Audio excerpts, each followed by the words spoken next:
सामने। फिर मासूम बच्ची जो आपके सामने कलियां नन्ही मासूम बच्चियां हैं, मैं उनको जो है नज़्म जो है मुकालमे के लिए शाइस्ता परवीन, मुस्कान परवीन को पेश कर रहा हूँ। जो आज हमारा आपका जमान फैशन का जमाना चल रहा है, फैशन के ऊपर क्या क्या बुराई हमारे अंदर, वो सारी चीजों को आश्कारा करें।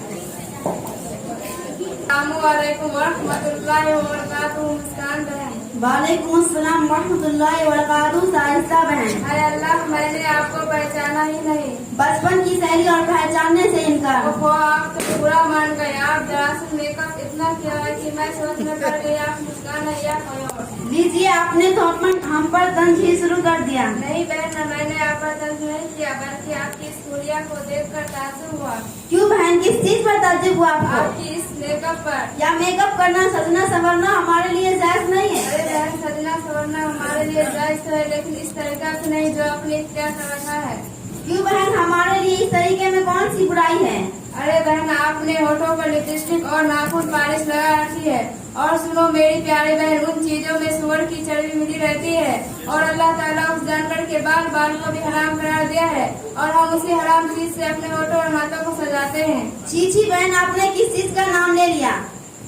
और सुनो बहन, उसके लगे रहने से ना तो हमारी नमाज सही हो सकती है और ना ही कुरान को हाथों में ले सकते हैं। और ऐसी औरत जिस घर में रहेगी, फरिश्ते भी उस घर में दाखिल नहीं होंगे। अरे बहन, आपने तो हमें डरा ही दिया, लेकिन हमारे सजने संवरने का कोई तो तरीका होगा। हाँ बहन, क्यों नहीं। बताओ फिर क्या हुआ तरीका? हम मुसलमान औरतें सुबह उठकर क्रीम पाउडर, लिपस्टिक और नाखून पॉलिश की जगह वजू का पाक व साफ पानी अपने चेहरे पर लगाओ, और काजल की जगह कुरान पाक की लोरी को अपने आँखों पर लगाओ, और लिपस्टिक की जगह कुरान पाक की तिलावत से अपने होठों को सजाओ। यही चीजें हमारे चेहरे को निखार सकती है और चमका सकती है। साहिस्ता बहन, बातें तो बड़ी अच्छी लग रही है, थोड़ा और बता, बड़ी मेहरबानी होगी। अच्छा तो फिर सुनो मेरी प्यारी बहन, हम औरतों की खूबसूरती सिर्फ सूरत से नहीं, बल्कि हमारी दिल की पाकीज़गी में है, और हमारा जेवर और श्रृंगार सर्मो हया है। हमारा लिबास रेशम या चमकीले कपड़े नहीं, बल्कि हमारी नेक सीरत और शरीका मंदी है। और यह भी याद रखो कि अल्लाह ताला ने तुमको कम खूबसूरत बनाया था, उस पर गम मत करो, इसलिए कि गम मत करो, क्योंकि अल्लाह ताला ने तुमसे भी कम खूबसूरत, अल्लाह ताला ने तुमको इससे भी कम खूबसूरत देते हैं। और अल्लाह ताला का इरशाद है कि ऐ मुसलमान औरत, अपने घर में ही कर बैठी रहो, जमाना जाहिलियत की तरह बनाओ, श्रृंगार करती मत फिरो। बात आई आपकी समझ में? जी हाँ बहन, बातें तो आपने बहुत अच्छी बताई है, लेकिन ये सब कहाँ मालूम आपको? हाय रे सादगी, यह सारी बातें हमें इस्लाम सिखाती है। फिर भी ठीक है, लेकिन आपने कहाँ से हासिल कर ली? ओहो, तुमको मालूम नहीं, हमारे मोहल्ले में कई साल से मदरसा उमर बिन खत्ताब चल रहा है।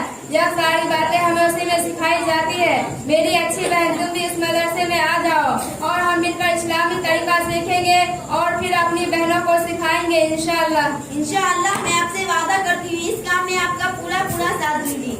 अच्छा बहन, हम सब मिलकर मदरसा के लिए दुआ करें कि अल्लाह ताला इस मदरसा को दिन दूनी रात चुगनी तरक्की अता फरमाए, और उसमें सभी तालीम हासिल करने वालों को कामयाबी से सरफराज फरमाए, और उस मदरसा को हम सब की निजात का जरिया बनाए, और हम सब मुसलमानों के दिलों में इस तालीम की कद्र पैदा फरमाए, और हमारी बहनों को उस फैसले से दूर रखे और उनको दीन की पाबंदी बनाए।